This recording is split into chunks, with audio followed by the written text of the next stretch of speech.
My name is Jean-Pierre Benavides Cruzatte, and I'm a sophomore at NYU Tandon studying computer engineering. Most importantly, I'm a New Yorker. If you don't know what it means to be a New Yorker, it's essentially about being a strong and prominent figure. I spent all my life roaming the streets of Brooklyn and Manhattan, where New Yorkers bring boldness and change within the streets and communities, like Fifth Ave, where my proud Hispanic community thrives. However, I wasn't always a New Yorker. Growing up, especially during high school, I felt overwhelmed by the sheer number of people around me. The energy here is incredible, but it's easy to get lost, and I didn't have the strength to amplify my voice at the time. Now that in college, I feel much closer to my city, meeting others who have helped me amplify my voice. I see them as inspiration for finding ways to help the people of New York, and I realized that programming was the perfect tool to deliver a bold message, just like a New Yorker. For example, my current project, Roast, where I serve as the primary backend engineer, was inspired by the working class of New York. It's about helping people find spots and hopefully building a community around it. Through this project, I aim to find a balance between becoming technologically advanced and refining my business acumen. It's also about becoming a balanced engineer. While I've discovered my passion for backend engineering, I still strive to grow my front-end skills. These are essential, especially when building critical parts like APIs and understanding that front-end is necessary to deliver what exactly was needed. When I was working on Roast, it was a difficult time, whether it was learning how to read documentation or figure out what users actually wanted. I realized quickly that knowledge doesn't exist in a vacuum. For challenges like these, I turn to people I trust, classmates, friends, and coworkers. Understanding the environment you're in and using it to your advantage is key. For example, when I struggled to learn React, I reached out to friends who were comfortable with JavaScript and had a knack for front-end development. I knew this simply searching online wouldn't give me the deep understanding I needed. So I asked them to break down core concepts. Once understanding the why behind something, applying it becomes much easier. They help me understand React's component structure, state management, and lifecycle methods, moving beyond just syntax. Now, whenever I'm stuck, I follow these 3 steps.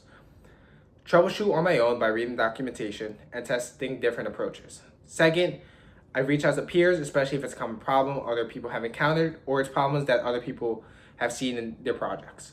And third, if necessary, I ask my mentor or older engineers for help framing questions thoughtfully to respect their time and make most of their guidance. I would ask questions like these. I've read the documentation and here's how I think this tool works. Am I on the right track? If not, could you clarify for me? However, one thing I need to continue my journey is guidance. Mentorship has been instrumental to my growth, and I continue to rely on my mentors to gain knowledge from their experiences, whether it's learning how to use a tool or figuring out what type of engineering is best for me. I found these answers through mentorship.